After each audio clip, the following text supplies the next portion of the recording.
or we look at, we go to the doctor and have a checkup about our health, and we look at the present results, and we don't like what we see. We decide we want to make a change with that. We go seek out information. The really wise people will hire someone to help them with that, not because they can't figure it out on their own, but because hiring someone who's walked the path and has a proven track record greatly reduces the amount of time that it takes. It greatly reduces the number of mistakes that you will wind up making, and it greatly accelerates the certainty of getting the result, right? Like if you want to get stronger, talk to Paul McElroy, because he is among the best of the best in not just in the world now, but like, in my opinion, of human history in helping people to get stronger and to transform their bodies. No doubt about it. That's why you see results in the Amazing 12 program that if you look at other people who are trying to get those results, it takes them 2 or 3 years, So that speed and that certainty is why you go to someone like Paul for that. If you're going to start your own business, you don't just start making something and then hope someone shows up to buy it, or you don't start doing a service and hope someone hires you. If you're smart, you research it, you find out what people actually want and need, and then you find someone who can help you get there quickly and certainly, right? That's the whole role of coaching in painting with broad strokes again. But then a very natural part of the human experience is to find a mate and have children. Lots and lots and lots of people do that. Otherwise, none of us would be here, right? But you go and you have this child, and here's your baby. They hand it to you, and you're like, "What the hell?"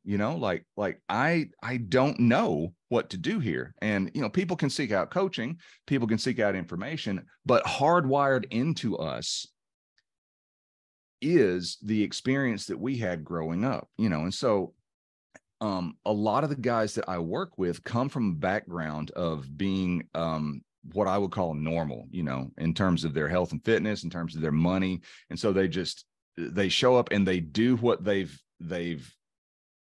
been taught, what's been modeled for them as children, and they get dissatisfied with that result, and they decide, okay, I'm going to go find a better way to get stronger and be more fit and enjoy my life more and enjoy the use of this wonderful body that I have more. Or they decide that I want to improve my financial status, and I'm not getting what I want working this job, and I've leveled out at what I'm going to be able to do here. What's something new, something different that I can do that will provide service for people? And then go and they find a coach and they set things up and they change the trajectory of their lives there, right?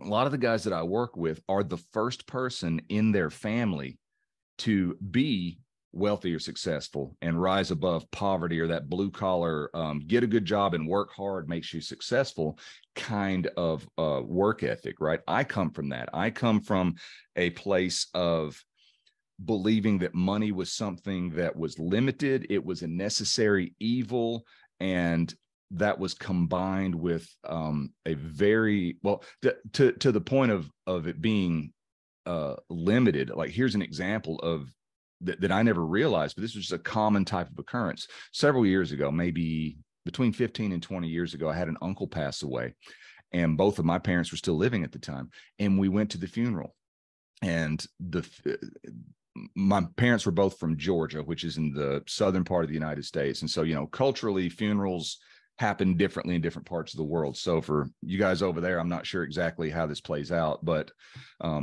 for where my parents grew up, they would get together, they would have in this funeral home, like church pew type situation, and the casket sitting up front. A preacher would come out and say some words and do like a little, end of life religious ceremony type thing with that. And then everyone gets up and walks by, and some people call it viewing the body. Some people call it paying final respects or saying goodbye. You walk past the casket one last time before it's closed forever and taken to the cemetery and put in the ground. This part comes up, and my row gets up to walk up, and my mom stands up and starts to walk, and she takes 2 or 3 steps, and she stops kind of frantically and turns and looks back and reaches over and grabs her purse. She had left her purse sitting on the church pew, grabbed it, put it over her shoulder, and was holding onto it like this, like she always did. Walked up, we did, the whole thing, came, sat back down, and I leaned over to her and I said, why did you stop and go back and get your purse like that? And she said, well, I didn't want anybody to take it while we were up there.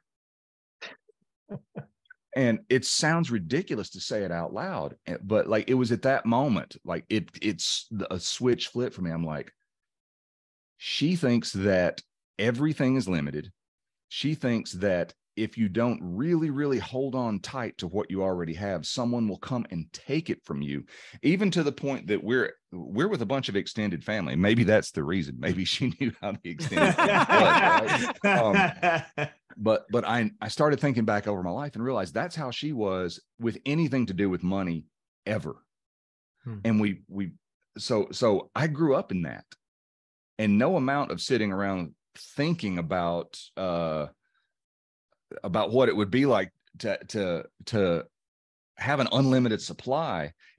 That wasn't even something I could compute growing up. Right. And then we put that together with the Southern blue collar, strong work ethic of like, the way to succeed is to go get a good job and work really hard for someone else, save and save and save and save and save, and hope nobody steals your stuff. Right.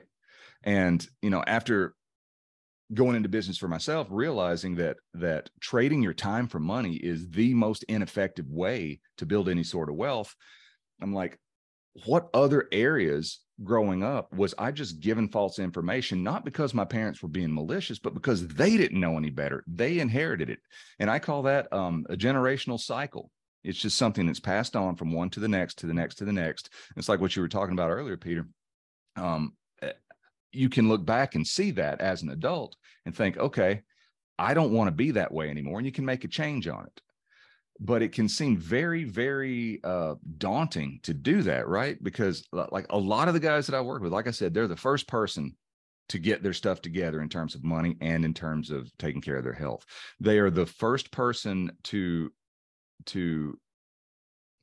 realize that they're walking around with this. And I call that sort of internal guidance system, your internal code, right? It's all of your beliefs. It's all of the concepts by which you live. It's like your operating system, right?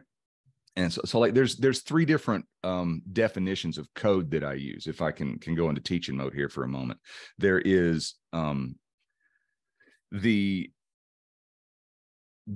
secret language aspect of it, right? And what that means is, for example, if the four of us start sitting around and we start talking about training, and I throw out the word snatch, we are all immediately going to think of lifting a weight overhead in one uninterrupted motion, because that's what snatch means in this context.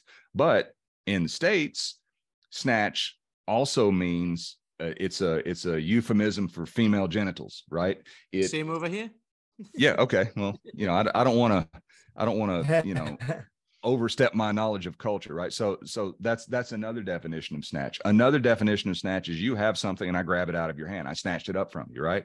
So depending on the context, we will use that word differently. So if we're sitting around talking about training, we talk about snatches, we're talking in code.